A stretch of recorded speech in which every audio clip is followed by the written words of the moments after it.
And where down we go, Bienvenidos a El Espejo. Bienvenidos a El Espejo. Un programa con entrevistas que desentrañan historias y perspectivas que moldean nuestro mundo. Aquí exploramos las temáticas sociales, los matices de la vida cotidiana y las formas de convivencia que nos definen como sociedad. Cada episodio es un viaje hacia la comprensión y el análisis. Prepárate para una experiencia que desafía, inspira y enriquece. Esto es El Espejo con Claudia Cajigas.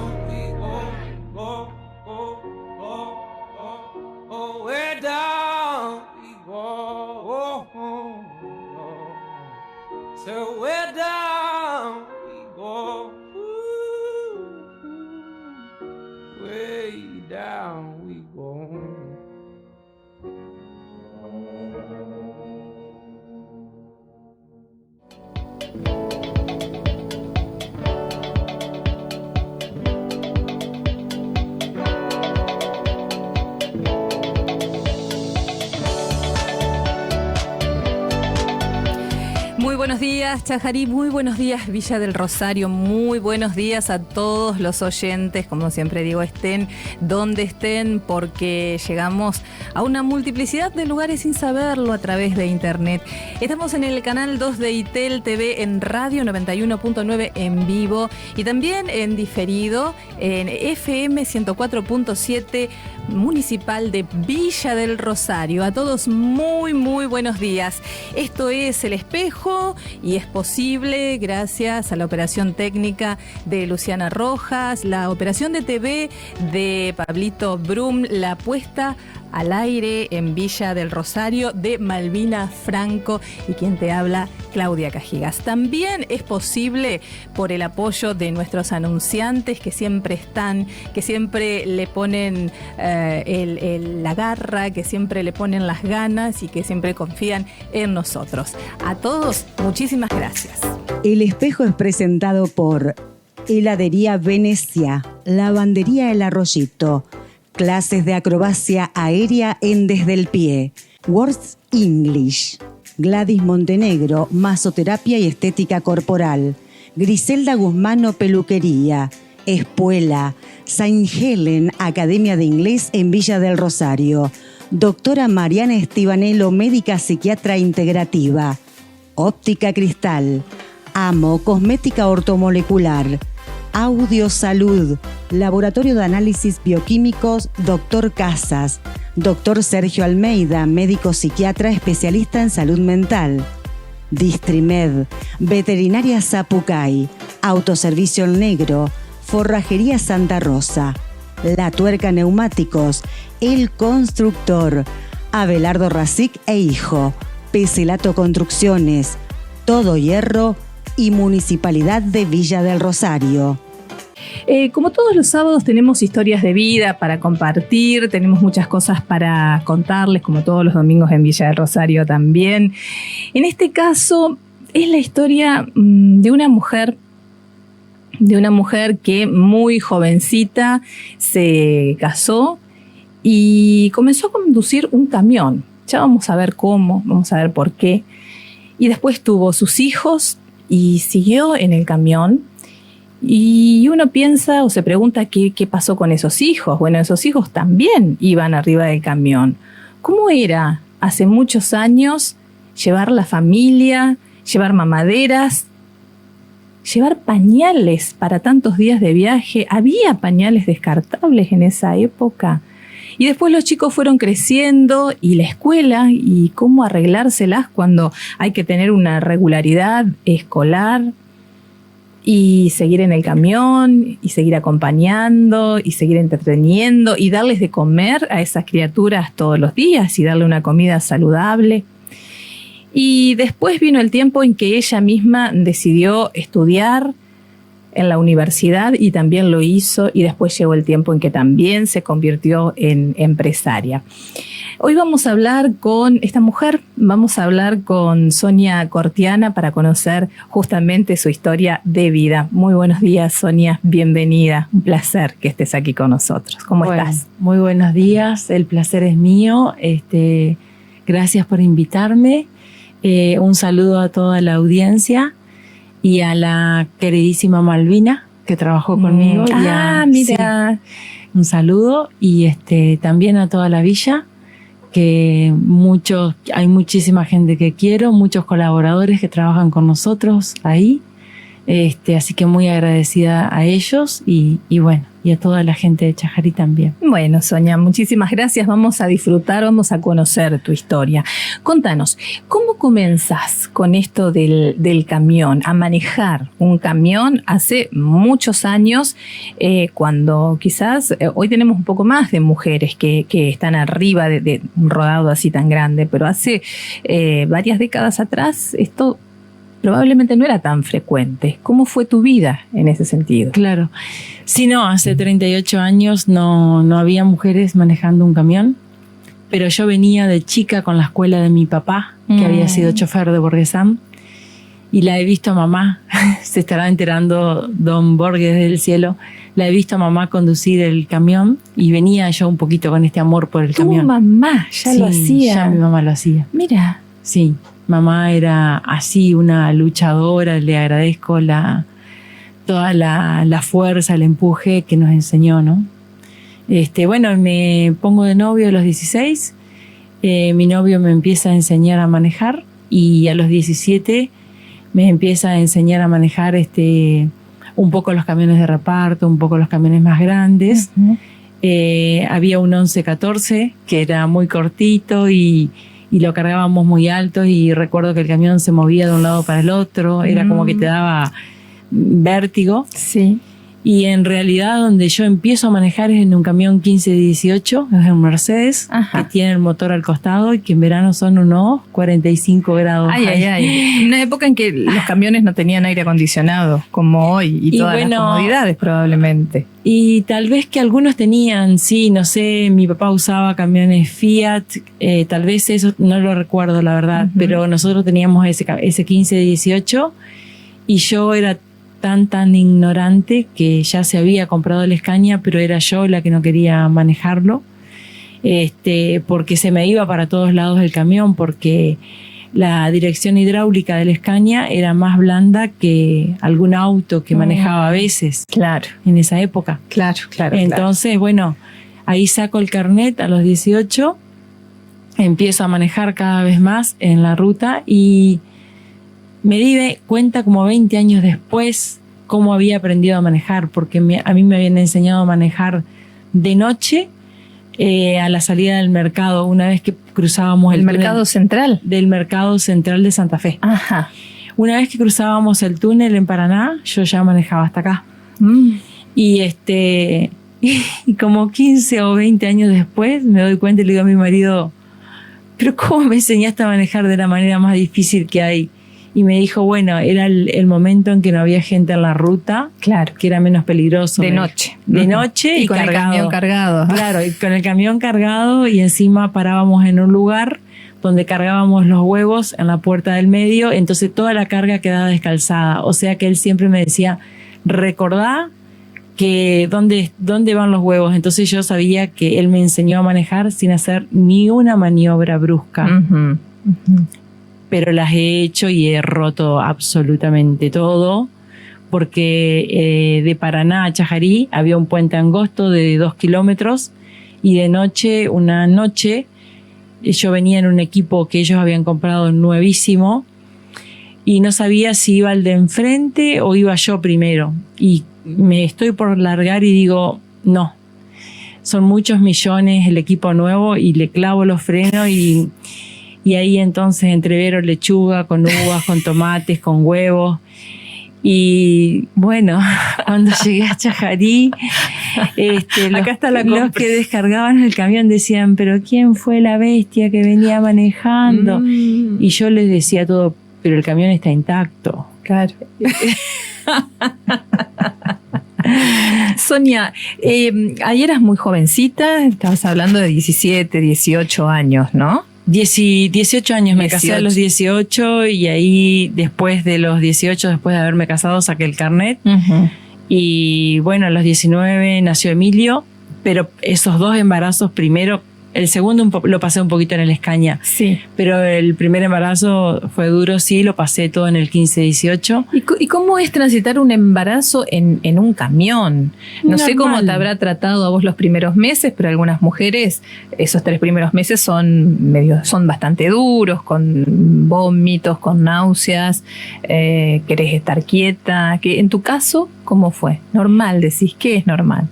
Bueno, yo era una chica, una inconsciente total, como son los jóvenes ahora. Yo también, cuando era joven, era una inconsciente total, uh-huh. creo, porque no solo que andaba en el camión, sino que hacía windsurf, o sea, levantaba esa tabla. ¡Qué lindo! Sí, me encanta. Sí, esa tabla que era pesadísima en el agua, andaba en moto, qué sé yo, hacía todo esto que digo no se debe hacer. Yo digo que lo hice inconscientemente, sin saber, no tenía a mi mamá al lado, vamos a decir, y bueno, era duro, en el verano era duro, vamos a decir, cuando llegábamos al mercado me acostaba así, sobre toallas mojadas y ponía todo en mi cuerpo toallas mojadas, uh-huh. y así las iba, en un balde las iba renovando, las iba enfriando y me las iba poniendo y descansaba durante todo el día, sí. para manejar a la noche a la vuelta, mientras mi esposo trabajaba en el mercado, hacía negocios, ordenaba la carga. ¿Cómo era la cuestión en el mercado central? Porque tengo entendido que es una cuestión bastante machista. Si mal no recuerdo, me parece que hace un tiempo cuando entrevisté a Ivana, una camionera también de acá de Chajarí, sí. creo recordar que me contaba que, por ejemplo, en el mercado central no hay baños para mujeres. O hasta hace un tiempo, no sé ahora, no podían bajar las mujeres. ¿Cómo es eso? Sí, la verdad que yo hace 20 y pico de años que no voy al mercado ya, pero esos 12 años no podía bajar en todo el día del camión, uh-huh. salvo cuando mis hijos empezaron a caminar. Yo ahí al lado en un lugarcito, íbamos siempre al mismo puesto, estacionábamos de culata, y cuando yo quería ir al baño venía mi esposo y me acompañaba al puesto de ese señor, uh-huh. donde iba al baño, y volvía a subir al camión y nada más. ¿Por qué, Sonia? Porque no había ninguna mujer, no sé por qué era Pero así. ¿Pero no estaba permitido que baje ninguna mujer o era por una cuestión por ahí personal, de cuidado? Sí, ¿era una decisión tuya o no podía directamente bajar ninguna mujer? No había ninguna mujer, no. Las mujeres que habían de acompañante estaban arriba del camión. No había ninguna mujer en el mercado, no había mujeres. Hoy en día hay mujeres haciendo la parte administrativa, manejando camiones, hay mujeres tengo entendido, en todas partes del mercado central de Buenos Aires y los uh-huh. otros mercados. Sí. Hay mujeres por todos lados, pero en mi época no había mujeres. Bueno, contame, ¿embarazada hasta qué edad, hasta qué tiempo de gestación? Hasta la noche antes de tenerlo. No, por favor. Sí, señora. Hasta la noche antes de tenerlo estuviste en un camión manejando. Sí. No, manejando no. Esa noche había ido no teníamos auto, así que andábamos solamente con el tractor del camión. Uh-huh, uh-huh. Habíamos ido a una confitería hasta la 1, sí. recuerdo, con mis amigos, ajá. y mi esposo. Y al otro día a las 11 de la mañana nace el bebé. Así que, hasta lo último, de los 2 hasta lo último en el camión. Uh-huh. Siempre, de los 3. Y después, bueno, la vida arriba del camión con el bebé, me imagino. Sí, nosotros éramos muy delicados, limpiábamos el camión y también lo desinfectábamos, y el bebé iba en su bebé seat, ajá. Con sus sabanitas. Y bueno, no había necesidad de hacer lo que hacía, la verdad, me parece, hoy en día viéndolo de perspectiva, ¿no? Pero la bisabuela, tenía una vaca reservada para criar Para a los todos nietos. los bisnietos y que no tenía vacunas, no sé qué. Yo era muy compañera con mi suegra y decía que lo mejor era criarlo con esa leche, entonces me llevaba 12 mamaderas congeladas al mercado y me llevaba otra mamadera para té y otra para agua.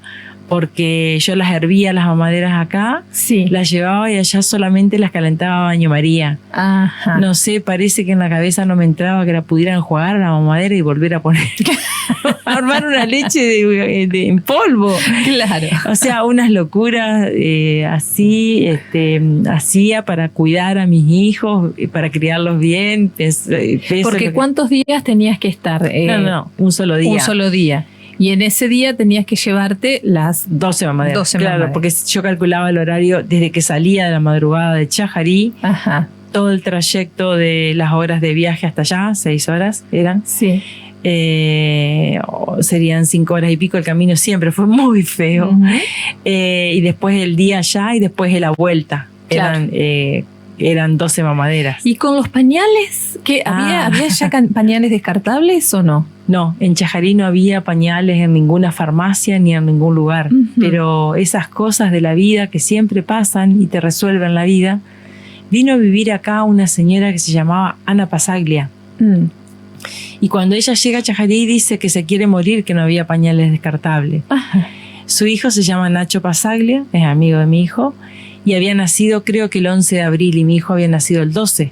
Mira. Entonces ella llega al mes acá y una amiga mía justo trabaja con ella y me cuenta que esa señora empieza a traer pañales descartables. Eran muy caros. Ujú.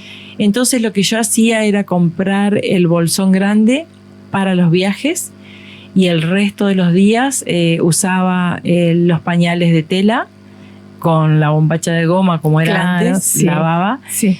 Y bueno, y una cosa que hice que la voy a contar, pero me van a pegar las psicólogas y todo el mundo. ¿Qué hiciste? A ver. Yo llevaba una pelela y a los 5 meses mi suegra me dice, si vos empezás a colgar el bebé se acostumbra.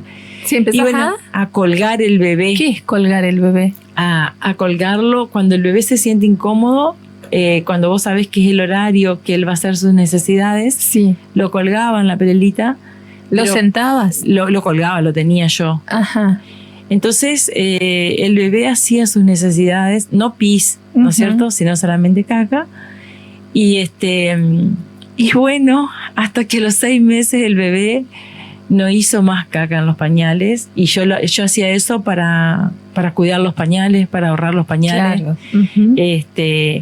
Pero para hacer semejante barbaridad hay que estar 24 horas al lado del niño, porque si se acostumbra a no ensuciarse y después vos no le sacás el pañal, el bebé aguanta Mm. y creo que le haría muy mal, ¿no es Claro, cierto? claro. Entonces yo sí, en mi caso yo estaba 24 horas al lado de ellos, y la cuestión es que ellos para el año no usaban más pañales, pero porque yo tenía esta situación de que Ujú. cuidaba, de que estaba atenta, de que... Pero pues, no sé si es una barbaridad, la verdad, nunca lo hablé al tema con una psicóloga, con un psicólogo, no lo sé. Por lo que yo veo ahora Ajá. que a mis nietos, que hay que respetar el tiempo de maduración mental de los niños Mira. y esas cosas, me parece Ujú. que no está bien lo que hice, me parece.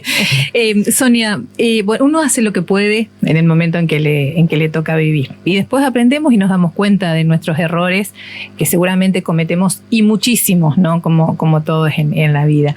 Esta etapa en que vos estás contando, ¿no? En que ibas con él o los bebés, Sí. ¿cómo era? ¿En el camión iba tu esposo, ibas vos y Sí. los chicos, o iban cada uno en un camión diferente? ¿Cómo se arreglaban? Bueno, a veces y a veces, ¿no? Generalmente viajábamos los chicos, los 2 chicos. Ajá. El camión siempre comprábamos nosotros toda nuestra vida, mis cuñados y yo, escañas trompudos Ajá. para tener ese metro de espacio en el medio donde los niños jugaban. Ellos mira. jugaban ahí adentro, jugaban a la escondida, jugaban a la mancha. Y bueno, yo misma me tuve que hacer un pacto, porque para mí el profesional de la ruta es el que más toneladas tiene. Y para mí el profesional de la ruta es el chofer, el camionero, el que más debe saber y el que más debe evitar y el que más debe tener conciencia de la vida. El mayor tonelaje lo tiene un camión. Entonces me prometí a mí misma que ante cualquier eventualidad, un niño que llorara, que se golpeara, que pasara lo que pasara, yo nunca iba a sacar la vista de la ruta hasta tanto no verificar que no venga alguien de frente, claro, alguien de atrás, por un espejo y por otro, y después recién iba a mirar. De hecho, una vez vuela uno de los niños al torpedo. Torpedo se llama la parte de adelante del camión donde está contra el parabrisas. Esa parte ancha se llama torpedo. Sí. Y yo veo que vuela un nenito allá, que el hermano lo tira para allá y el otro cae al costado mío, ¿no? Y venía un auto de frente, entonces yo esperé que el auto pasara, miré por los dos espejos y después miré si estaba vivo el niño. Porque si uno se desespera puede hacer un desastre y a lo mejor no pasó nada, como en ese caso, que no había pasado nada, solamente que ellos estaban jugando. Y bueno, ellos se llevan 11 meses y medio, todo pasa por algo, ¿no? Ellos siempre jugaron juntos, se entretenían juntos, jugaban a muchas cosas, nunca dijeron de no viajar, siempre estaban muy contentos de viajar. Pero sí, a mí por ahí me daba lástima, me daba cosa tenerlo arriba del camión, así que a veces los turnaba. Me iba a Santa Fe con uno, llegaba a Chajarí y dejaba al hijo que había llevado y me llevaba el otro niño a Paso de los Libres, que continuaba caminando. ¿Y ellos qué te decían? ¿Les gustaba viajar o estaban cansados? ¿Querían tener una vida un poco más tranqui, más en casa? No, les encantaba viajar. No te olvides que otra locura que hacíamos nosotros era, esos niños ya sabían manejar desde muy chiquitos, ya los sentábamos a la falda. Todo esto que estoy diciendo, no sé, no se puede hacer, no se hace. Hoy día yo a mis nietos los llevo en una sillita, en el auto, atrás. Atados, con un cinturón de seguridad. Sí, todo así. Pero bueno, eso, la verdad que para venir a dar la nota uno tiene que decir la verdad de lo que hizo, ¿no? Porque si no, no tiene gracia. Exacto, sí, no tiene sentido. Y bueno, y ellos al año y 8 meses y antes también ya lo teníamos en la falda y ya querían agarrar el volante. Y ya después, a veces yo iba en un camión con Quique y Carlos iba en otro con Emilio. Siempre nos manejábamos por radio, así que le hemos enseñado a calcular velocidad, reacción, tiempo de paso, y nos avisábamos por radio quién iba a pasar a quién. Y eso les encantaba. Sí, los entrenábamos. Seguro. Sonia, y bueno, el tiempo fue pasando. Habrá llegado la época en que había que escolarizarlos, el jardín de infantes, después la escuela primaria. ¿Cómo fue ese proceso? Bueno, ahí comenzó una cosa increíble para mí, que cuando van a jardín, la maestra me dice que es de un grupo de 30, que eran los únicos 2 que no sabían agarrar el lápiz y ni la tijerita. Todos los otros niños sabían. Pero yo no le podía decir a la maestra, le mando un beso a la maestra, una amorosa, la maestra Viviana se llamaba. Yo no le podía decir a la maestra, pero estos chicos parecían tan inteligentes, miren, saben manejar, saben cruzar una escaña, saben. Yo no le podía decir semejante barbaridad a la maestra. Y yo no lo podía creer que mis hijos tenían un problema, que no eran los únicos que no sabían agarrar el lápiz y la tijerita. Bueno, no habían adquirido esas habilidades, porque yo no me daba habían hecho otras cosas. No me daba cuenta. Entonces, como tenía mucha vergüenza, me fui a Concordia, a una psicóloga, y la psicóloga me preguntó, ¿qué actividad hacen? Entonces le contamos cuál era nuestro trabajo, nuestra vida. Dijo, bueno, y en un mes estuvieron listos los 2. Le faltaba la motricidad fina. Claro. Era eso que la madre no se había dado cuenta de llevarle lápices, sino que los niños bajaban en un campo de papa y jugaban a la guerra de papas y con atrás de un tractor o con la que se lleva abajo de la lluvia de tierra que esa cosecha generaba. Claro, tenían otras costumbres, Sí. Era otra realidad, ¿no? Sí, llegábamos a Neuquén, por ejemplo, y se tiraban a los campos de manzana a jugar abajo la lluvia de los aspersores que riegan la manzana. Qué lindo. Y a las acequias de manzana. Ujú. Ahí ya eran viajes más largos, ¿no? Porque cuando era a Buenos Aires, al Mercado Central, me hablabas de un día. Cuando iban al sur. No. Los viajes desde que me casé siempre fueron largos. Y íbamos mezclando. O sea, había semanas o meses enteros que nos tocaba viajar a Santa Fe y Paso de los Libres. Y después, capaz que en la semana había un viaje largo a San Juan o a Mendoza, lo hacíamos nosotros. Ujú. Y todo fue mezclado siempre. Ajá. Si esos viajes, capaz que llegaba a Santa Fe y te decían, no cargues ahí, andate a zona de producción. Y a lo mejor de ahí nos teníamos que ir a zona de producción y a lo mejor la gira duraba 5 días. Con los chicos.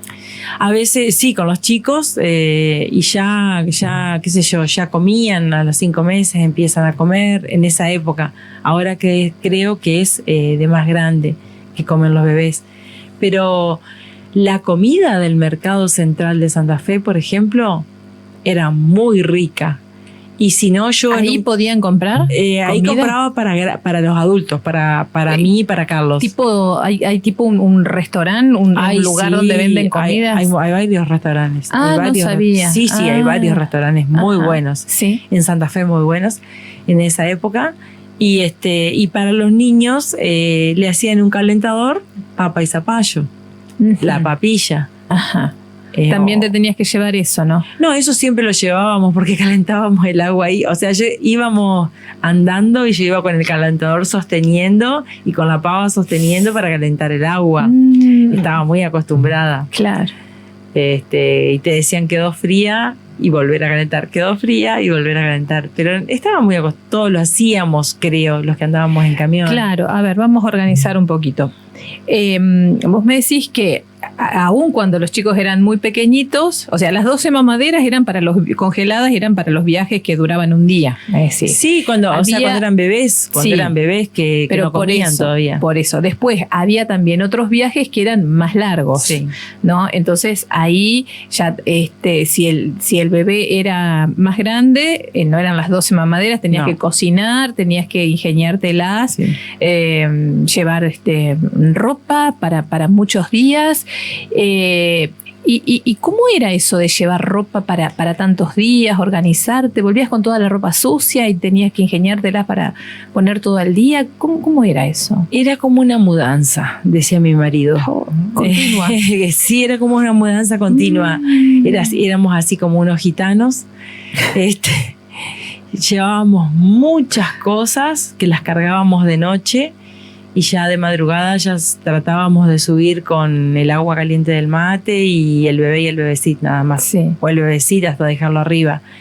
La ropa la traía toda sucia de vuelta. Uh-huh. Llevaba mucha ropa, sí. El camión tiene debajo de la cama mucho lugar para poner, para organizar.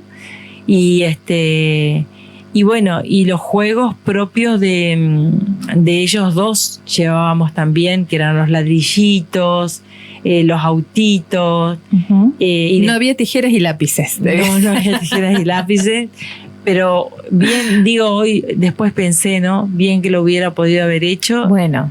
Pero bueno. ¿No te diste cuenta? No me di cuenta. No le llegaba el agua al tanque a la madre, no. No, pero queda mucho, Sonia. O sea, no tampoco te martirices porque, insisto, uno hace lo que puede. Sí. En el contexto en el que está viviendo y en el momento en el que está viviendo. Sí. Hiciste mucho. Sí, ellos se divertían muchísimo a cada lugar que llegábamos. Claro. ¿Y dormían los 4 en el camión? ¿Había lugar para los 4 o siempre uno iba manejando y la cama la ocupaba uno y los chicos? ¿Cómo era eso? Mira, mientras fueron chiquitos, mi marido dormía abajo con los dos, porque hay 2 camas. Hay 2. Hay 2 camas.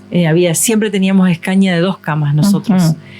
Uh-huh. ¿Y dónde está la cama de abajo? La cama de abajo está abajo y la otra cama arriba. Detrás del asiento están las 2. Sí. Es como ahora, que si fuera una cucheta, una sí, un poco más abajo y otra más arriba. Uh-huh. Ese tipo de camiones siempre comprábamos y creo que los camiones de ahora no traen eso, que tienen son todos frontales para ganar espacio en la carga, para que no sea largo el tractor y tenga más carrocería, capacidad de carga. Y bueno, si teníamos que parar y dormir, dormíamos, pero a veces llegabas al sur a cargar cebollas y llovía. Y ese es un suelo muy diferente a entonces muy diferente al de Chajarí, entonces no se podía desenganchar y sacar el tractor porque se caían las patas del camión y después no podías volver a enganchar. Claro. Entonces, si tenías que quedarte 3 días ahí, te quedabas 3 días ahí. Y bueno, vamos a decir, el suelo es un lugar donde hay mucho viento, entonces se hace una capa dura arriba, pero abajo queda el barro. Uh-huh. Entonces, bueno, te quedabas ahí hasta que se pudiera entrar al campo. O si no, te sacaban la mercadería afuera y cargabas. Pero te quedabas en la cola de tu turno, ¿no es cierto? Y bueno, y hacías los juegos pero también fue muy positivo todo eso porque dentro de toda la situación que me pareció, vamos a decir, bastante dura. Después, con el paso de los años, la agradecí y la agradezco. Te pido un minuto. Tengo que cumplir con nuestros anunciantes y enseguida seguimos charlando porque, bueno, tenemos que volver también a la etapa de la escuela, ¿no? Sí. Que eso me parece también que es muy importante para hablar y después vamos a llegar al momento en que estudiás abogacía, estudiás escribanía, estudiás otras carreras, te especializás en empresas familiares y vamos a hablar también de lo que es una empresa familiar y de cosas importantísimas que tienen que ver con todo eso, porque tiene que ver con nuestra zona también. Sí, claro. Estamos con Sonia Cortiana en la mañana del espejo. Vamos con nuestros anunciantes, Lucy, por favor. La vida es un espejo, una forma muy particular de conectarnos con nosotros mismos. El Espejo, los sábados a las 9 de la mañana, conduce Claudia Cajías.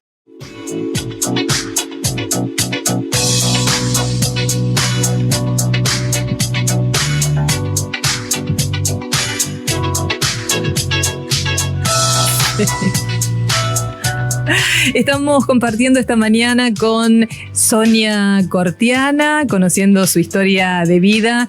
Y hay por ahí algunos aspectos que quizás si no quedan claros, está bueno que los aclaremos. Y recién un oyente nos preguntaba, bueno, ¿y qué pasaba con el marido de Sonia? ¿Dónde estaba? Sí. No hablamos. ¿Dónde estaba? Lo hablamos por arribita. Acláralo, por favor. Claro, no expliqué bien. Él estaba durmiendo, yo manejaba, los chicos jugaban y él no tenía ningún problema, estaba tan cansado, la verdad, y dormía. Dormía porque ya había manejado. Ya había manejado. Cuando él manejaba, dormía yo. Claro. Y cuando yo manejaba, dormía él. Claro. Cuando eran bebés habíamos hecho un arreglo, hacíamos todo a medias. Uh-huh. O sea, a veces hacíamos arreglo de 2 horas y 2 horas. El que le tocaba dar la mamadera o cambiaba y el que le tocaba manejar, manejaba. Por igual. Por igual, bien. Sí, estuviera la caminera, la balanza, lo que sea. Sí. No, en cuanto a la discriminación no sufrí nunca. Eso en la ruta, mucho respeto de las autoridades, siempre me han tratado muy bien. Uh-huh. Sí, algunas veces camiones de otros países que me lo han tirado, que yo sabía ya el horario que salían de almorzar y que en qué condiciones salían también. Y al ver a una mujer sola, porque mi marido iba durmiendo, me lo tiraban, me hacían diferentes cosas, así que bueno. Ibas con más cuidado, con más tratando atención de alejarme. Claro. De alejarme, de quedarme o de darle el lugar y dejarlo. Sí. No, por suerte nunca tuve un accidente. Creo que un camión puede prevenir totalmente un accidente con muy poco esfuerzo. El camión que yo manejaba tenía 11 cambios. En esos momentos los camiones tenían 11 cambios. Después creo que pasaron a 16 y ahora tienen 21, pero son con caja automática, me parece. Uh-huh. Entonces por ahí las personas no tienen ni idea de cuánto cuesta frenar un camión y cuánto cuesta volverlo a poner a la velocidad que tenés que ir. Claro. cuánto tiempo de trabajo lleva. Pero bueno, el automovilista no tiene la obligación de saber todo eso, y también un automovilista no sabe cuántos kilómetros un camión se multiplica en una bajada con muchas toneladas. Un auto te va a pasar y vos ves que viene un auto de frente y vos estás viendo que al auto no le va a dar porque se van a aumentar 10 kilómetros tu velocidad. Entonces está en uno sacar el pie del acelerador o frenar un cachito apenitas y el auto pasa y se evita un accidente, o si es una banquina que está pareja con el asfalto, bajás tus ejes. Y en la época que yo manejaba no había banquinas asfaltadas, pero hoy sí hay banquinas asfaltadas. Entonces yo he evitado muchísimos accidentes porque sé que el automovilista no tiene esa información. Claro. Sí. Sonia, volvamos a la época de la escuela, ¿no? Cuando hacían estos viajes tan largos, donde tenían que ir al sur, y los chicos ya debían cumplir con cierta reglamentación escolar, como por ejemplo los contenidos académicos, la cantidad de días de clases y demás. ¿Cómo hacías? ¿Qué pasó ahí? Bueno, ahí es donde el Colegio Marista tiene una gran preponderancia, a quien le mando un saludo y un agradecimiento muy grande a todos los docentes de primaria, secundaria y directivos también, ¿no? Uh-huh. Ellos me ayudaron a que podamos desenvolver este trabajo y entender que en la vida de un niño es importante, más importante que estar en la escuela es estar con papás, y que se aprende también con el trabajo de los papás, con el colegio y con el amor de los papás, porque por ahí es más peligroso o menos deseable dejar a un niño que llevarlo y hacerlo faltar a la escuela.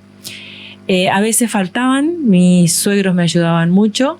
Y bueno, los días de clase se multiplicaban muchísimo en el caso de mis hijos. Entonces yo debía presentar al colegio un certificado que me iba por trabajo, pero me exigían de cumplir los contenidos. Ajá. Entonces, bueno, yo cumplía con los contenidos, me llevaba los temas que las maestras me daban y los desarrollaba yo y hacían la prueba o antes o después. Esa era la regla. O sea que vos le dabas clases a tus hijos. Sí, yo le daba clases con la guía de los docentes. Sí. ¿Y cómo desarrollabas los temas? Ellas te daban el material, porque sí, a ver, biología, historia, lo que sea, X tema. Vos no tenés necesidad no tenés por qué saber exactamente ese tema y de la manera en que ellos lo van a desarrollar o qué contenidos van a desarrollar. ¿Te daban como hojas con contenidos para que vos puedas leer y puedas explicarle, o cómo era eso? No, solamente me daban los temas a desarrollar. Después, la manera de aprender del niño, cada uno la puede encontrar. Yo la encontraba, a mí me gusta. Uh-huh. Yo siempre estudié, siempre lo hice, lo recordaba de mi primaria, de mis maestras. No te olvides que la brecha generacional entre mis hijos y yo es muy corta. Claro. Son 18, 19 años nada más.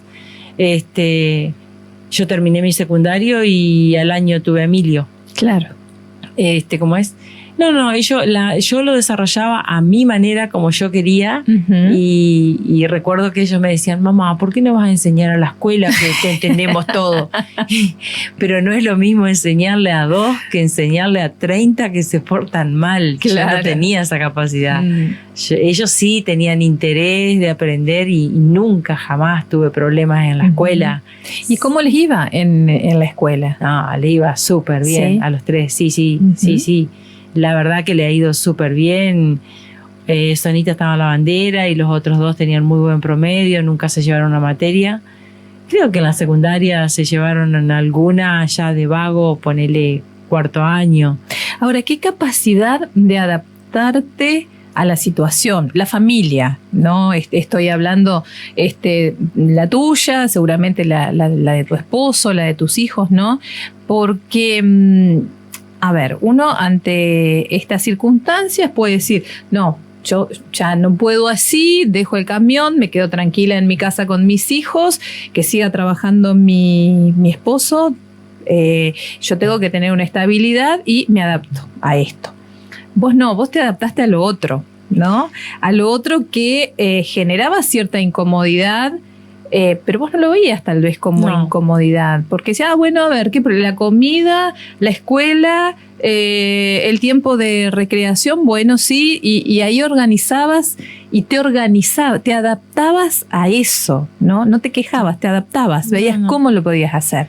O sea, qué capacidad de resiliencia, ¿no? Yo creo que más que capacidad de resiliencia, uno tiene que saber que en la vida todo es impermanente, absolutamente todo, ¿no? Todo es impermanencia. Entonces, cuando todo es impermanente, uno está más preparado para el cambio. Eso es lo que me parece. Y cuando uno está más preparado para el cambio, se desprende de las cosas. Sí, no te voy a decir que tenía críticas de algunos padres de cómo hacía faltar yo mis hijos a la escuela. Ah, mira. Pero es más fácil mantenerse dentro de una estructura, todos los días mandar a los hijos a la escuela y quedarme yo mirando la novela, que hacer esto, pero esto lo hacía con mucho gusto, me gustaba, y también fue una razón la que me llevó a hacer eso, que yo siempre había extrañado a mi papá. Entonces, dentro de las cosas que tenía para hacer, dije, ¿qué es lo mejor que le puedo dar a mis hijos? Lo mejor era un padre. Entonces, bueno, esa es una manera también de que los niños tomen amor al trabajo de los padres en vez de sufrirlo. Claro. Que eso es lo que pasa en las empresas familiares o en cualquier profesión. Cuando un hijo sufre la ausencia del padre, no quiere el trabajo del padre. Es cierto. Pero en mi caso, ellos cuando terminaron... Qué importante esto que estás diciendo, ¿eh? Qué importante, ¿no? Vos no querías que tus hijos estén lejos de su papá. Exacto. Por el trabajo de su papá. Exacto. ¿No? Entonces buscaste la manera de estar todos juntos, pero disfrutando, no que sea un padecimiento. Sí, lo disfrutamos, sí. Primero, yo te voy a decir, estuve enojada como 20 años con mi familia política. Mucho. Como 20 años con mi familia política porque me tocaba ese trabajo. Y hoy le tengo que decir que gracias a mis hermanos políticos, a Rafael, a mis cuñados, a mi suegro, porque si no hubiera sido por eso, no hubiera aprendido lo que aprendí y tampoco mis hijos se hubieran desarrollado y hubieran tenido una vida de independencia como tuvieron, que eso les sirvió luego para el deporte, ¿no? Claro. Bueno, contame el paso de cuando vos decís todo...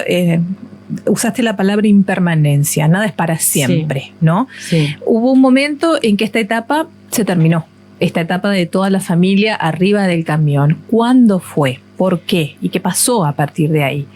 Se terminó a media, porque vamos a decir, estuve los primeros 6 años que me casé viajando solo en camión. Después, los siguientes 6 años, mezclé camión con camioneta, porque empezamos con la producción de cebollas en el sur, que está cerca a 90 kilómetros de Viedma, vamos a decir, a 1350 de acá. Y entonces ahí mezclábamos todo, íbamos así, tuvimos que viajar 7 años de noche, solo de noche, salir a las 7 de la tarde de acá y llegar allá a las 8 de la mañana, porque los 3 chicos tenían el mismo problema que tuvimos Carlos y yo. No había ningún remedio que les resulte, que se descomponían y vomitaban.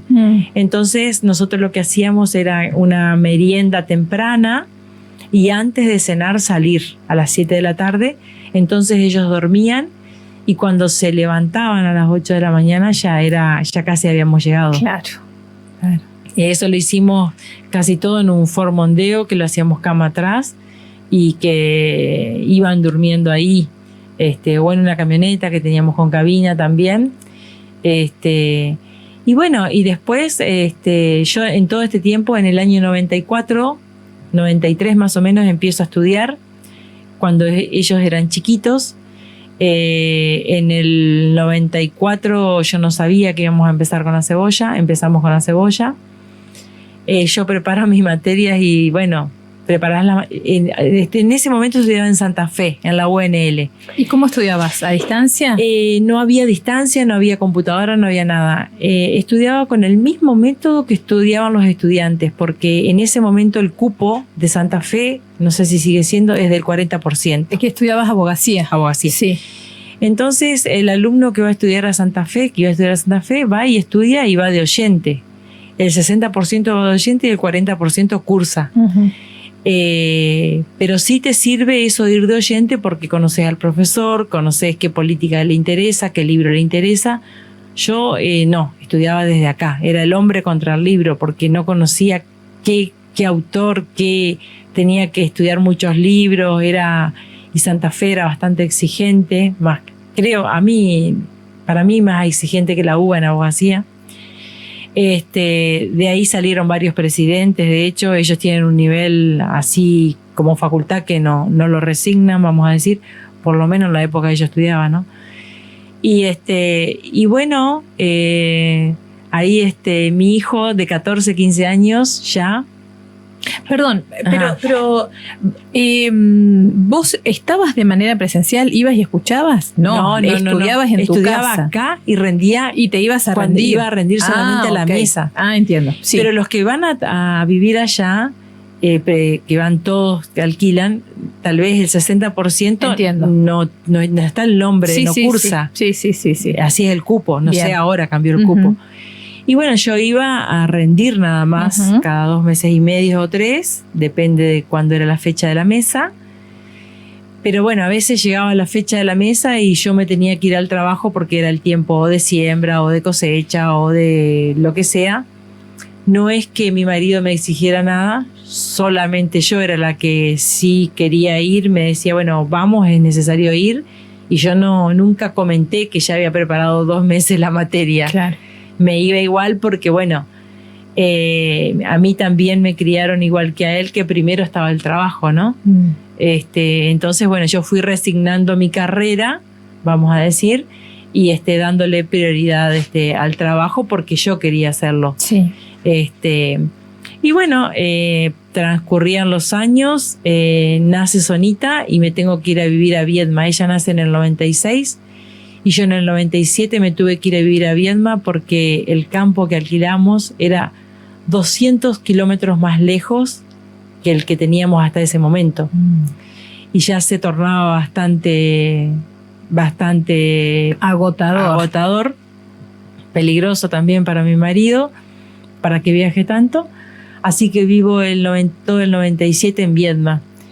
Y yo pensé que los chicos... Con los chicos, sí. Pensé que iban a extrañar. Uno iba a 4º grado, el otro a 5º y Sonita con 1 año. Y sin embargo no fue así. La que levantó fiebre todas las semanas ese año fue Sonita. Creo que fue que era yo que extrañaba y le transmitía esto a mi hija. ¿Cómo es? Pero bueno, cuando nos volvimos de allá, la nena... no tuvo más ningún problema, ¿no? Eso pasó. Y mientras tanto, ¿cómo hacías con tus estudios? Bueno, ahí tuve que dejar los estudios, los dejé por 7 años. Ajá. Porque yo estaba muy contenta de irme a Viedma porque era una capital, pensé que tenía facultad y para mi sorpresa no tenía. Había que ir a Bahía Blanca y de Viedma a Bahía Blanca hay 300 kilómetros y yo estaba sola con los chicos, así que no. Claro. Dejé todo ese año y dejé los años siguientes porque ya me dediqué a mis hijos, al deporte, a viajar. Ahí mezclaba un poco de viajes con el deporte y un poco de viajes ayudando con el trabajo. Ellos jugaban al tenis. Las sedes para jugar un nacional son 4 en el país, siempre destinan 4. Yo elegía las sedes del sur que estaban cerca de mi marido. Suponete, elegía sede Bahía Blanca, sede Neuquén. Pero sede Neuquén queda sobre la cordillera y nosotros estábamos sobre el mar. O sea que yo tenía 700 kilómetros para pasar a ver a mi marido. Algo fácil no había. ¿Cómo es? Pero lo más gracioso de todo eso era que yo soy una persona muy distraída y no me sabía mucho los caminos. Así que algunas veces me ha dicho mi marido, bueno, venite en el auto.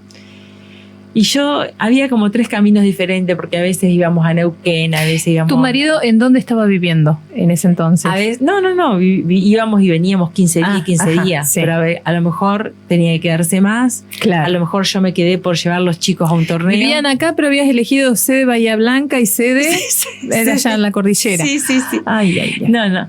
Y bueno, entonces decía, venite. A veces me decía que me había quedado porque los chicos tenían pruebas importantes o trimestres importantes, y me decía, bueno, venite.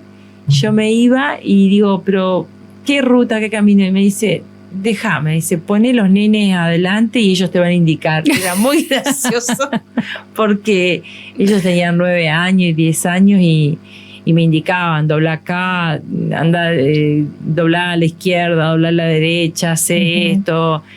Bueno, me indicaban todo. Como buenos varones, sabían mucho el camino. Sonia, ¿y qué importancia o qué rol cumplió el deporte en la crianza de tus hijos? Porque tampoco era fácil elegir un deporte que exige constancia, disciplina, cierta estabilidad en un lugar que ustedes tal vez no tenían. ¿Por qué abrazás el deporte para tus hijos? Claro. Bueno, no, ellos habían empezado de muy chicos. Fueron los primeros alumnos de Iris Dalmazo, los primeros en gimnasia deportiva. Fueron los primeros varones que ella tuvo. Quique tenía 3 años y Emilio 4 años. Y eso fue una muy buena base para ellos, porque ella les enseñó todo, cómo calentar cada articulación, tener conciencia del cuerpo. Y después ahí siguieron con el deporte, hicieron natación, karate, vóley, qué sé yo, probaron todos los deportes, fútbol, y les gustó el tenis. Y bueno, abrazo el deporte porque en un momento mi hijo me dice, vos todo papá, y yo me quedo muy así pensativa y digo, qué razón que tiene. Mi hijo mayor tenía 10 años cuando me dice eso. Entonces decido dedicarme más a ellos, y el deporte me permitió pasar tiempo de calidad con mis hijos. El deporte me permitió estar cerca de mis hijos. Si no hubiera sido por el deporte, yo hubiera seguido trabajando mucho, porque, bueno, mi crianza, junto con la de mi marido, abrazaba ese estilo de vida. Claro, el trabajo primero, habías dicho. Abrazaba ese estilo de vida, así que también tomé el deporte para disciplinarlos, para negociar con ellos, porque les decía, bueno, qué sé yo, el fin de semana que viene nos vamos a Rosario. Suponete, ¿no? El otro fin de semana nos vamos a la sede de Coria, el otro. Entonces, bueno, era todo como para negociar, ya cuando eran adolescentes, cuánto salían, cuánto no, y era para eso que tomé el deporte, para beneficio de una crianza más disciplinada. El papá no estaba, y no, cuando son 2 tan seguidos, varones, y yo tan chica, no es tan fácil, claro. ¿Viste? Exacto. Me sirvió mucho para eso. ¿Cuándo se normaliza la vida? No sé si utilizar este término, ¿no? Pero sí. ¿Cuándo llega en algún momento esa situación de, bueno, ahora estamos en casa y nos quedamos? Si hay un viaje, es una eventualidad. No, nunca, no pasó. Yo ya a los 41 años me quedé sola con mi esposo, porque Quique se fue 14 y pico, 15, se fue a vivir al Chaco, a una escuela de alto rendimiento. En tenis. De tenis. Sí. De ahí salieron los únicos 4 que ganaron Roland Garros en la Argentina. Era una escuela de tenis donde venía gente de toda Sudamérica, de Estados Unidos también.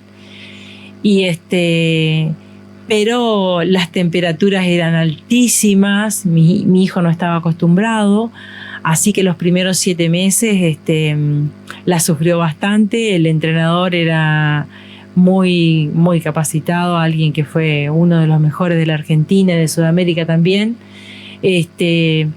Así que cuando lo veías, los primeros meses se empezó a brotar todo por el calor. Así que lo paraba y así lo fue llevando hasta que su cuerpo se adaptó. Sí.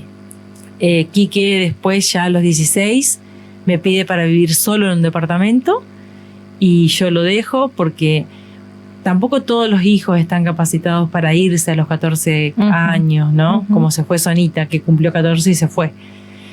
Pero, quiero decir, este hijo sí podía irse, no, los chicos normales creo que no, como yo, como cualquiera persona, creo que no estamos capacitados para irnos de nuestra casa a esa edad, pero en el caso de ellos sí podían. Y bueno, en el caso de Emilio, él fue muy honesto y me dijo a los 16, dice, yo voy a dejar esto porque esto es un sacrificio enorme y yo no estoy para hacer sacrificio. También hablando del tenis. Sí, no estoy para hacer sacrificio. Sí, no estoy. Me dijo que no estaba Uno de la familia que pateó el tablero. Sí. Me dijo, mirá, yo no estoy para hacer estos sacrificios, me dijo, y a mí me pareció muy bien que me diga eso, ¿sabes por qué? Porque muchos chicos en el tenis engañaban al padre y decían, bueno, dejo la escuela, papá, porque me dedico al tenis. En mí no, en mi cabeza no estaba nunca que mis hijos dejaran la escuela para el deporte, porque, bueno, creo que el deporte, el más lindo deporte es el amateur. Si ellos quieren ser profesionales, van a ser, pero el sacrificio es propio del deportista y es el deportista el que tiene que decidir si va a dejar su vida entera por el deporte. Claro. No es nada fácil. Vos tenés que dejar, económicamente, por ejemplo, con mi marido decidimos dejar de amueblar la casa, no cambiar el auto, no irnos de vacaciones y decidir que nuestros chicos se desarrollen en el deporte.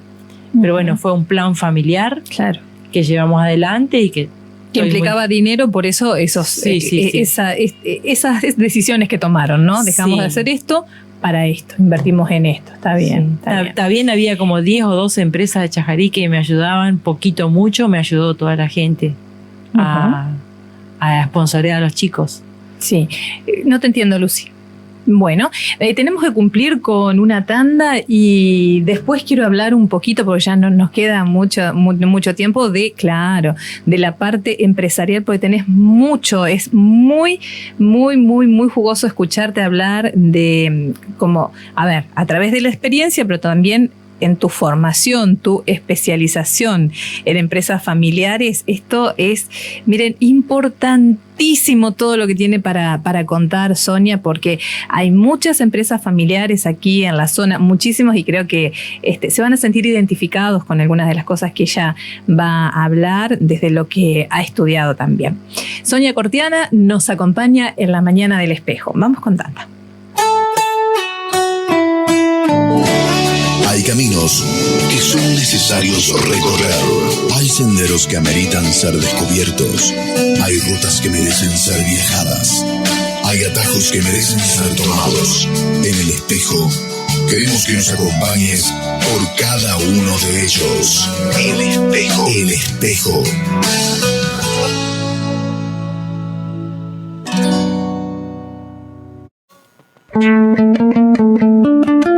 Entender, conocer, saber, pensar, analizar, escuchar, indagar. A través del reflejo de nosotros mismos, de nuestra vida cotidiana, queremos descubrirla. El espejo.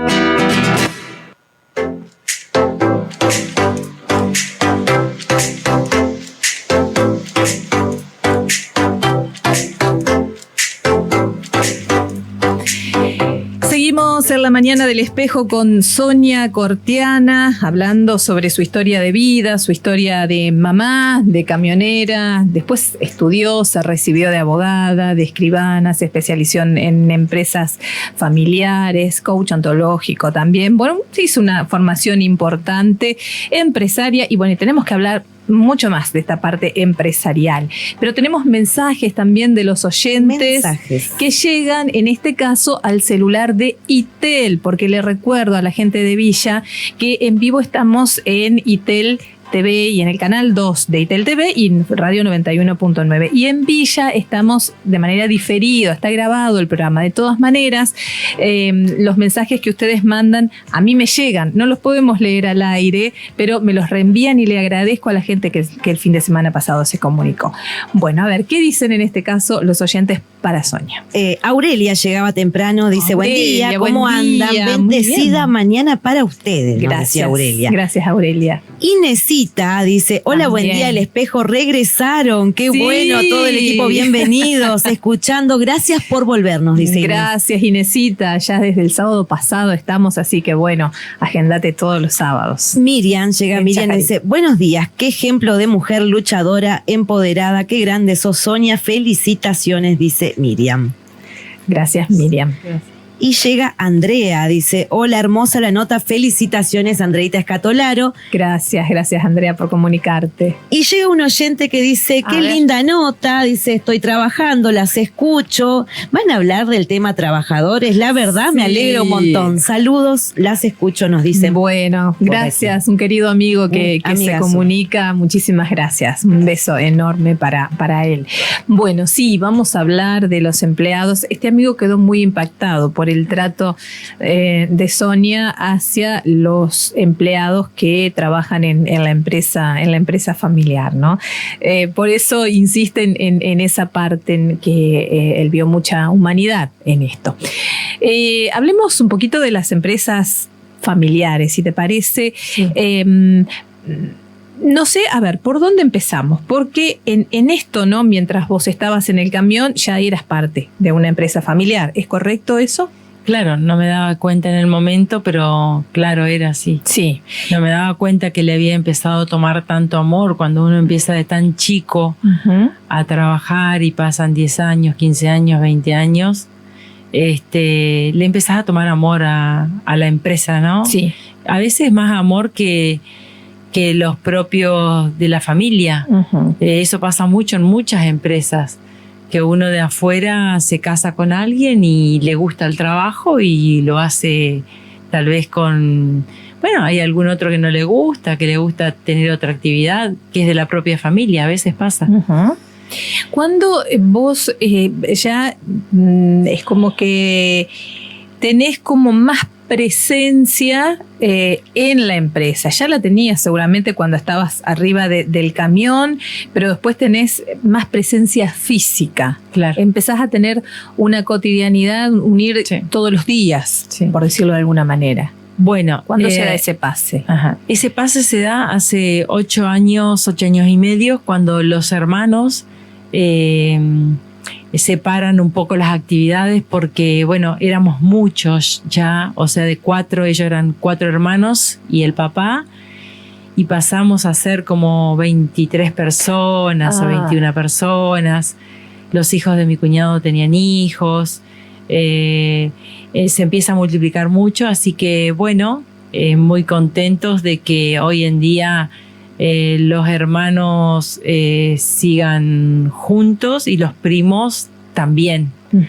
En rubros separados, dentro de la misma empresa o empresas muy parecidas sería, ¿no? Mira, lo que yo hice fue coachear a mi marido por 5 años, porque el que encuentra la solución a cómo poder hacer una división amigable siempre son los dueños.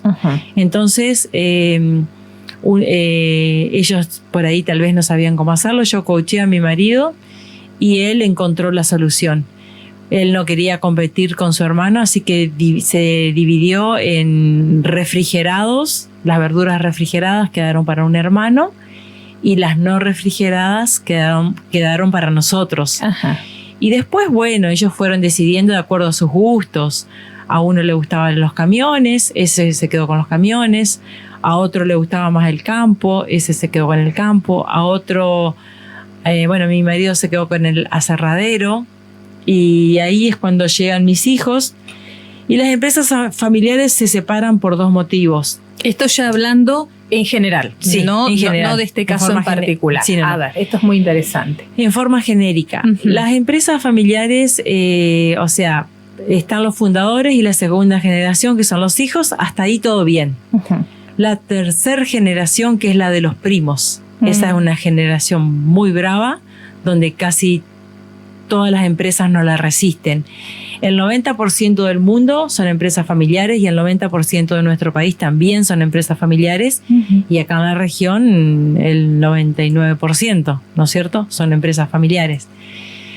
En mi humilde opinión, lo mejor que puede pasar en el mundo es que las empresas familiares continúen y no ser parte de una masa donde hay 3.000 trabajadores, donde uno pasa a ser un número, donde yo no sé cómo está tu hijo, qué te pasó ayer.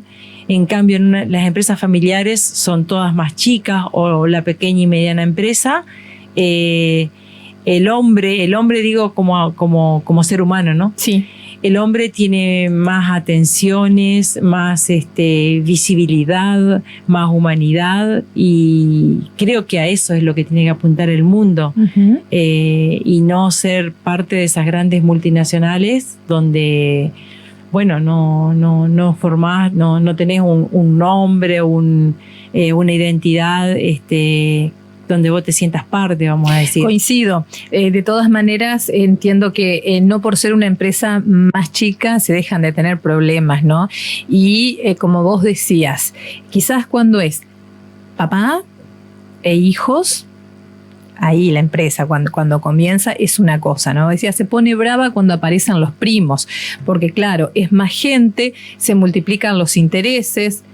A ver, ¿cómo lo digo esto? Pero probablemente haya mucha gente que quiera tener una voz de mando y ahí empiezan justamente los choques.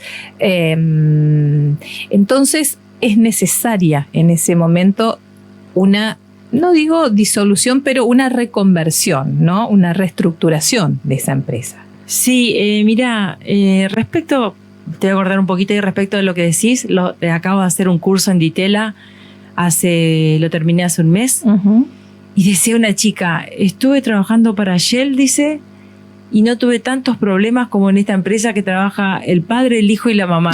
O sea, me dice, todo era mucho más claro y éramos 300, dice, en la sede. Claro, claro, la diferencia que hay es que, por ejemplo, en una empresa tan grande así, no sé si dijo Shell o eso, la verdad que no recuerdo. Tal vez que una de las dos ya no existe más, no sé. Pero sé que era una empresa de combustible. Perdón por decir las marcas. No estoy acostumbrada yo a estar en los medios. No, pero está bien, Son. Y bueno, lo que pasa ahí es que no hay una profesionalización de la empresa en esta pequeña empresa y en la otra sí. Entonces tenés capacitaciones, maneras de comunicarse establecidas, maneras de información que se debe pasar. Entonces lo que debe pasar en una empresa familiar, lo que uno es responsable de hacer es tener buena comunicación, porque las empresas son como sus conversaciones son, ¿no? Mira qué interesante es. Sí, cuando uno entra a una empresa, como sus conversaciones son, así es la empresa. Entonces, tener buena comunicación, tener muy buena información de todo lo que se hace, de todo lo importante, lo no importante, lo urgente y lo no urgente. Después empezar a profesionalizar la empresa, a escribir los procesos. O sea, yo hago esta tarea, después viene Juan Pérez, después viene Claudia, después viene Natalia, y todos pueden leer lo que hay que hacer en ese puesto y nadie es imprescindible. O por lo menos eso es lo que yo entiendo que es lo mejor para todos. Nadie es imprescindible en un puesto de trabajo, ¿no? Mira, nos quedan poquitos minutos, nos quedan 10 minutos, por eso quiero aprovecharlos y te lo digo para que vos puedas organizar y que salga lo más importante. Pero se me vienen como muchas preguntas. En una empresa familiar, ¿el hijo, el familiar, cobra más o cobra menos que un empleado común? Mira, común, digo, que un empleado que no es de la familia, me corrijo. Claro. Depende del criterio de los padres. Para mí, cobra más. Ahora, un hijo nunca tiene que venir a trabajar a una empresa. Los pasos que se deben seguir para que un hijo venga a una empresa es que Suponete, depende de cómo sea la empresa y el criterio de los padres y de los dueños, ¿no? Pero un hijo debe estudiar, ser empleado y tener mérito y que la empresa lo necesite, porque si no lo necesita, ¿para qué va a venir? No somos un lugar de beneficencia, ¿no? Una empresa no puede recibir como te decía, a 10 primos, porque no da la capacidad de la empresa. Y también pasa la otra cosa que le ha pasado a Milcaut, que eran unos pocos, han querido seguir esos pocos y después cuando se dieron cuenta, un cerebro estaba trabajando en Arcor y ellos se lo habían perdido. Entonces tuvieron que empezar a hacer fiestas de primos para arrimar parientes, porque se habían quedado sin parientes, los que estaban eran viejos. Entonces creo que lo mejor que puede hacer una empresa familiar es mirar qué hizo Café Cabrales, perdón por las marcas, No, está bien, sirve. ¿Qué hicieron los grandes para poder seguir hasta la quinta generación o sexta? Y lo que hicieron fue invertir en conocimiento, invertir en procesos de empresas y así poder llevar la empresa adelante. Porque lo que pasa es que nos enseñan a trabajar, pero no a comunicarnos. Si vos nacieras en medio de una selva y nunca nadie te hablara, vos no hablarías. ¿Entendés? No hablás porque tenés cuerdas vocales. Hablás porque socializás. Exacto. Entonces, en la empresa nos enseñan a trabajar, pero no a comunicarnos. Eso se aprende muy bien. Todo el mundo tiene que aprenderlo porque nadie nace sabiendo cómo comunicarse. Y bueno, hay que trabajar para... Algo que parece un gasto no es un gasto, es una inversión. Esto, qué importante es lo que decías, ¿no? El familiar, el hijo, el primo, quien sea que va a trabajar en la empresa, tiene que llegar por mérito. Sí, por formarse y llegar por mérito como cualquier otro empleado, porque si no está ocupando un lugar que no le sirve a la empresa. Exacto. Y a él tampoco, y probablemente se generen problemas, ¿no? Sí. Ahora, ¿cómo es y cómo debería ser el trato a los empleados? ¿Qué es lo que vos ves en la zona? ¿Hay un buen trato al empleado? ¿Hay reconocimiento a esa persona que durante años ha dado mucho a la empresa? Mira, no? ¿Y qué pasa con los más jóvenes? ¿Tienen respeto a ese hombre, esa mujer que ha trabajado tanto tiempo, que sabe que se ha ganado su lugar y que ha dado tanto? Mira, por ejemplo, el empleado que viene a ser el hijo de uno tiene mucha mejor relación con el hijo de uno que con uno. Generalmente pasa eso. Pero si uno desde niño manda al hijo que el empleado le enseñe, el que más sabe a veces del trabajo es el empleado. Hay empleados que saben más que uno. A uno le pasa, por ejemplo, yo le he enseñado, no es bueno autorreferenciarse, ¿no? Pero te lo digo porque vale la experiencia. Sí. Yo le he enseñado a una chica cómo envasar, cómo hacer las cosas. Y hoy día llego y digo, ¿en qué te ayudo? Y me dice, hace esto y hace esto. Y después me dice a veces, está mal, me dice, está mal, y si podés irte, andate, me dice, ¿viste? O a veces voy a atender el teléfono y cuando acuerdo ya me llevó el mate, el teléfono, cosa que no vuelva porque la atraso, ¿me entendés? Y ella ya tiene un ritmo que sabe mucho más que yo, ella fue avanzando y yo, como no lo hago todos los días, me quedé. Claro, no tenés su cancha, su experiencia. No tengo su cancha, su experiencia. Sí. Ella sabe todo, qué va a hacer primero, qué va a hacer después, qué va a hacer segundo. Qué va ¿Cómo a hacer? Es el trato del hombre hacia la mujer cuando llega a una empresa?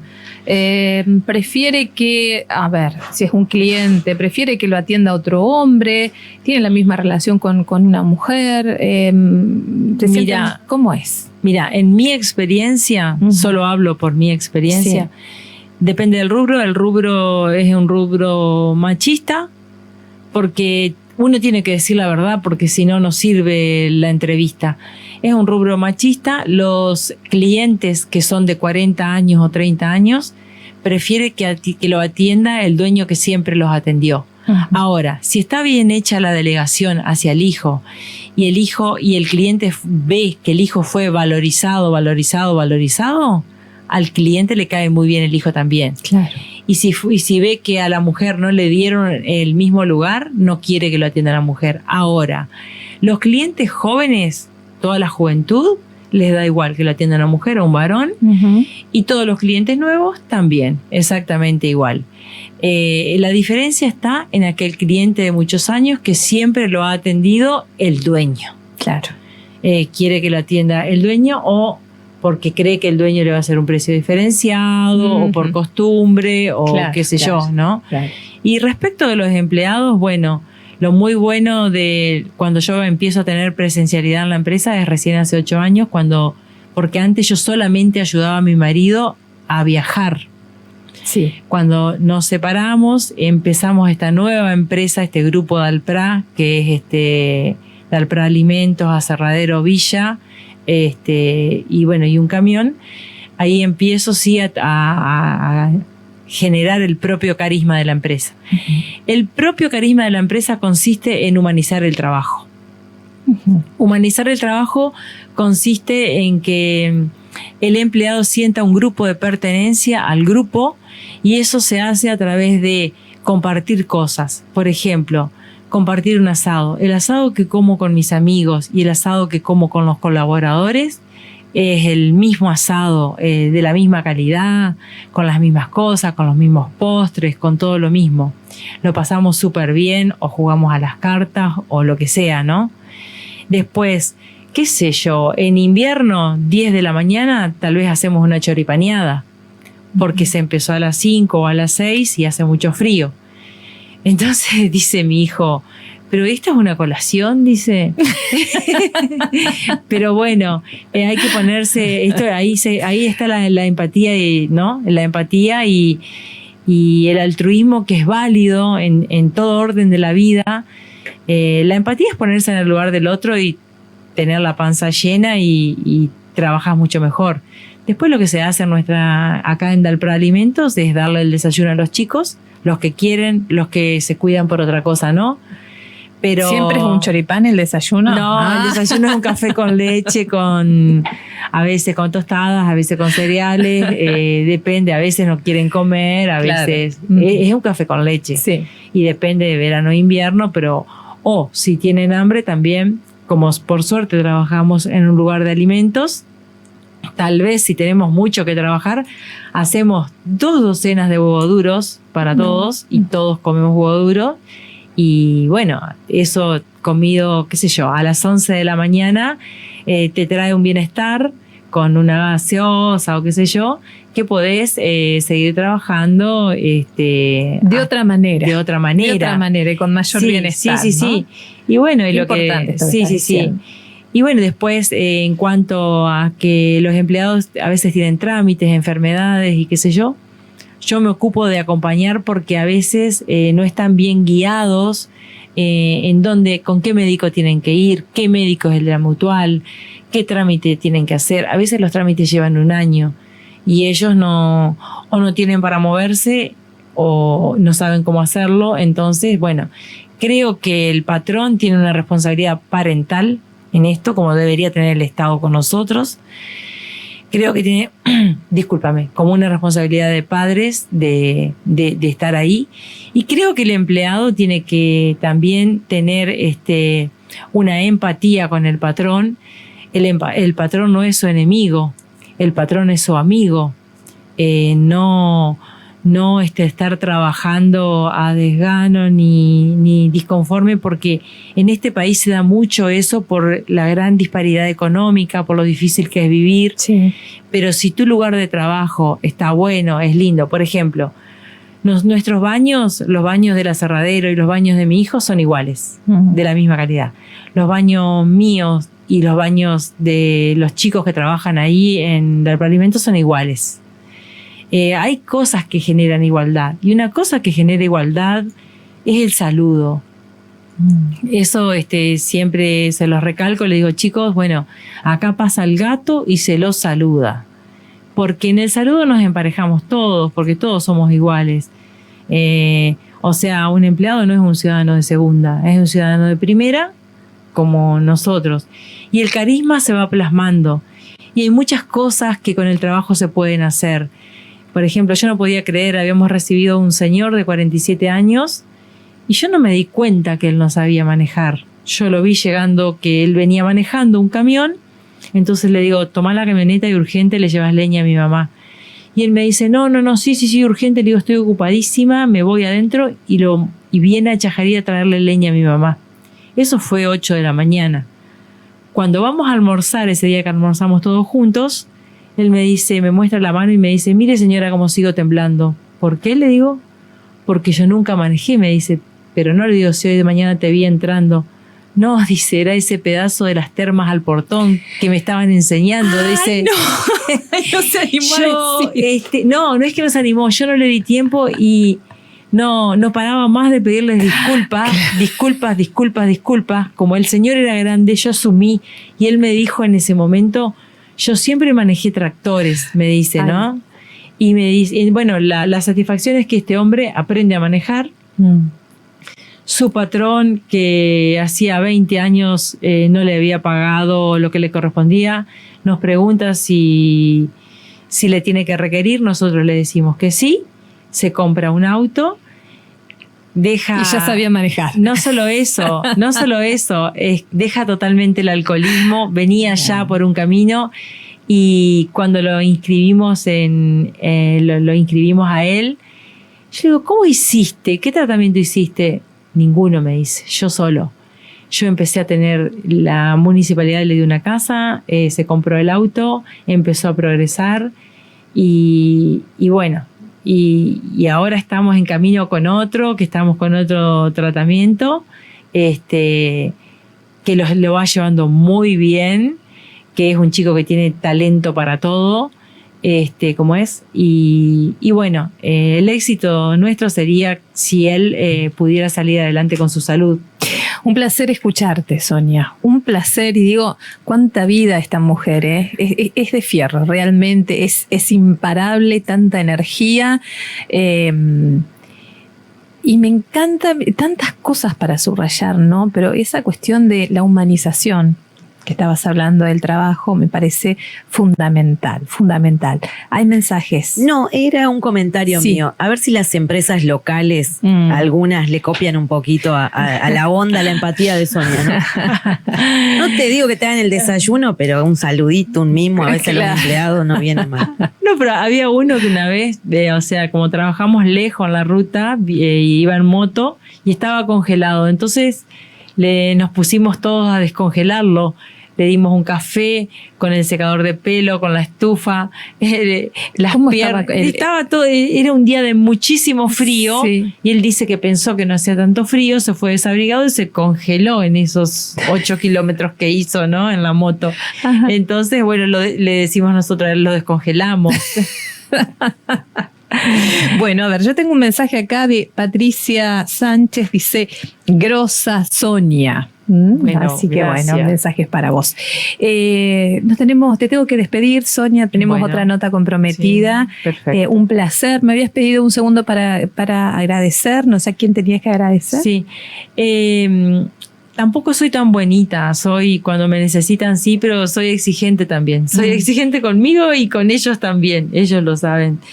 No, bueno, quería agradecer muchísimo a mis padres, a mis hermanos, a mi familia política, que gracias a ellos, y muchísimo a mi suegro, que con él hablaba mucho, que está en el cielo, que me enseñó mucho, que fue un hombre tan desprendido, y gracias por la confianza que me dio, porque mi suegro tenía 50 años cuando íbamos a Misiones a buscar ladrillos para hacer su casa, y él iba sentado al lado mío cebándome mate y yo manejaba. Así que no todos te dan esa confianza, como me dio mi marido, sí, de manejar un camión. Gracias a la confianza que me dieron aprendí, ¿no? Gracias, Sonia. Un placer. Gracias a todos. Gracias a usted. Sonia Cortiana pasaba en la mañana del espejo. Vamos con un poquito de tanda y ya seguimos con otro tema. Hay caminos que son necesarios recorrer. Hay senderos que ameritan ser descubiertos. Hay rutas que merecen ser viajadas. Hay atajos que merecen ser tomados. En el espejo, queremos que nos acompañes por cada uno de ellos. El espejo. El espejo.